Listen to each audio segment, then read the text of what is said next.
All right, everybody. Good morning. It's Tuesday.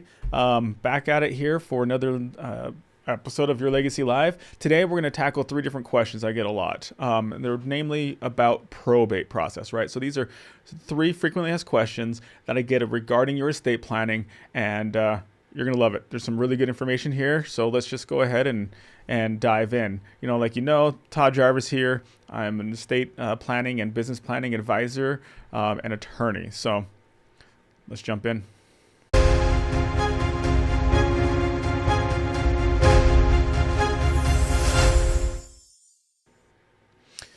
All right, so first thing we're going to tackle today is, should I name my children as beneficiaries of my life insurance policy?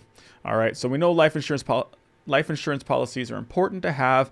They help provide for your loved ones for those costs and expenses after you pass away, and it can help them have time to be able to get set up and ready to move forward without you. Okay, so should you name children as beneficiaries of your life insurance policy? We never recommend naming minor children as beneficiaries of any asset, whether it's life insurance or retirement accounts or any other type of asset. So no, we don't recommend naming a minor child as a beneficiary of a life insurance policy or any other kind of asset. The reason is that if you have an asset and you as the owner of that asset pass away, well, that asset and its funds are payable directly to that minor. That minor child now legally owns that money, right? Checks written out in their name goes to them. However, they're still a minor, so they can't be in charge of that asset. They might be the owner, but they can't be in charge of it. They can't manage that money themselves. So what that means is that the court is going to have to step in here and appoint someone to be in charge of that asset until that child reaches 18, or in some cases, 21. So it's someone other than you, the court or a judge in most situations, who is deciding who's going to manage these assets for your children if you pass away and the children are named as beneficiaries. They're saying who's in charge of an asset where they're named as that beneficiary. Now, you, as part of your estate plan, can make that choice ahead of time. You can take control here by planning appropriately, by naming and deciding how these assets are going to be managed if you pass away while your children are still minors, okay? If you name a minor, again, as a beneficiary, then you're leaving it up to chance that if someone and something were to happen to you before the child reaches adulthood, then someone else, stranger, probate judge, they're deciding who's going to manage those assets and making decisions about how those assets will be invested, how they'll be spent, and ultimately how they'll be used to support your children without any further instructions or guidance by you. So even then, even though we don't know that piece of it as far as who's going to be managing it, I would recommend with an estate plan that you actually cover that piece and make provisions for who's going to manage it and how should it be managed. If you just leave it up to the judge, then you're deciding who's going to be charged until they're 18 and 20. Now, that's important because if it's a significant amount of money, let's say you have $1 million life insurance policy or $500,000 life insurance policy or more, right? Even less than that can be significant depending on the child's experience and their maturity, because you're potentially leaving that money to an 18-year-old, right? Or a 21-year-old. If they're a minor when you pass away, someone's going to manage those assets for them like we talked about. And when they turn 18, boom, the money's theirs, right? No delay. There's no guidance or no direction for them as to how to manage those assets when they receive them at the age of 18. Or some places it's 21. But still, at 21, that's young adult.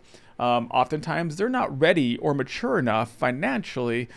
They just haven't had enough life experience to really know how to deal with that money. So they might spend it in ways that you don't want them to. It might make and affect their making of certain life choices as far as education and investment. They might be persuaded by other people who know of their inheritance and kind of guide them in the wrong direction, right? So in other words, there's a potential for that money not to be used the way you'd want it to, which is probably preserved for certain milestones in that child's life, like their wedding or purchasing a home or going to grad school, or trade school, right? So it's important that not only do you take control in deciding who's going to help your child manage these assets for them until they turn 18 or 21. But it's also important to leave some guidance to them, leave some mentoring to them, and help them, kind of build that into the plan and your estate planning so that that the child's going to be taken care of and those funds are going to be used in an efficient and proper manner.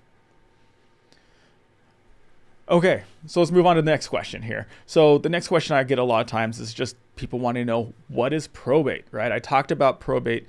We've talked about probate quite a bit, right?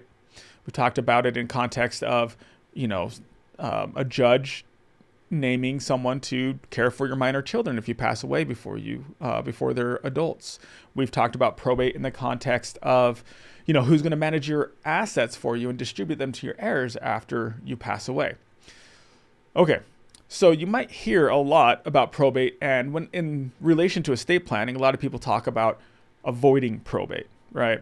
So let's talk a little, before we talk about avoiding probate, let's talk a little bit about what it is, okay? So simply put, it's a court system, all right? Every state has their own probate court system where a judge says who's in charge of your estate.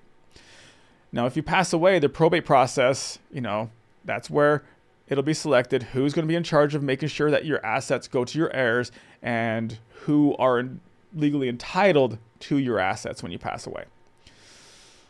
It's also the court system that makes sure that someone, whether it's a minor child or an incapacitated adult, has someone selected to be in charge of that person's assets and making medical decisions for that person until they become an adult, or maybe it's just forever if that person has special needs and they're going to be incapacitated for the rest of their life and they need some guidance, right? So that guardianship that a probate or conservatorship that probate judge puts in place might be ongoing.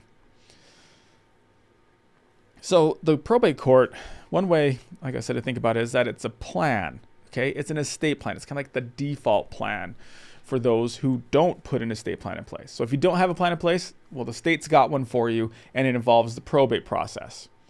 So, so that probate judge is the one who's going to be in charge of, making sure and seeing if your finances are taken care of, or if you're incapacitated, or who's going to be the guardian of your children if something happens to you, or who's in charge of getting your assets gathered together, inventoried, and paying your creditors, and ultimately distributing your estate to your heirs. So you can kind of see there where the judge, through the probate process, is kind of filling those gaps for you, right? Who's managing your asset after you pass away? Who's getting your assets after you pass away? Who's taking care of your kids after you pass away?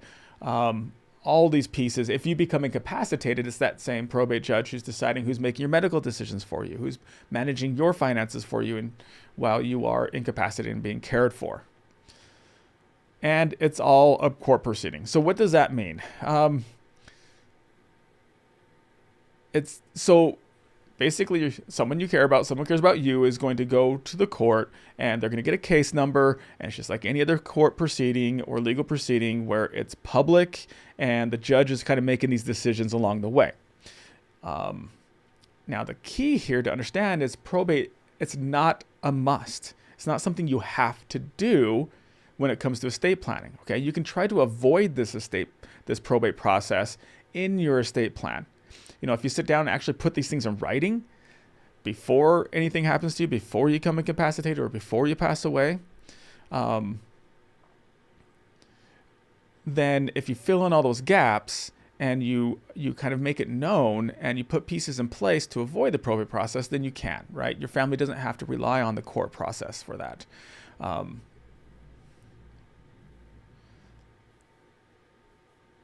So in short, probate's a court proceeding that is there to help families and loved ones and people that care about you to kind of wrap up your estate, right?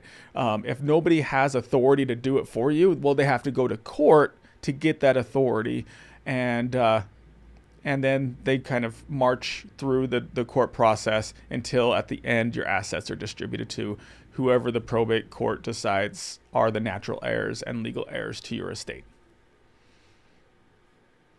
Okay, now that we've talked about what probate is a little bit, let's address the question of, should I avoid probate? Now, this is a very client or family specific question. Okay, we don't take the approach that everyone has to avoid probate. We take the approach that we'd like to educate you about what probate is, how you can avoid it, and then you, as our client, as a family we're working with, are deciding what is the best route to go for you. What is that experience you want to have for your spouse or your children or your loved ones when something happens to you? Do you want that experience to incorporate avoiding probate? Well, then you can put in place pieces and tools that help you accomplish that outcome. Again, like we just said, as we said in other episodes as well, probate is a court proceeding. So everything filed in court becomes public, which means things that were kept quiet, who your heirs are, and what they're receiving before you passed away, now those things become public. So that might be one reason to avoid probate. Another thing to consider is that because probate is a court system, as you might expect, there's delays, right? There's natural, built-in, purposeful delays, all right? It just takes a while to get through the court process. The system, you're not the only one going through it. There's a lot of people going through this court system at the time. So they can't always act immediately, right? Where if you put certain tools in place, your family can act immediately. They can have immediate access to your assets without having to bother the judge, without having to go to the court to get permission and authority to manage your assets. You can put pieces in place to authorize people and your family to be able to access your assets immediately.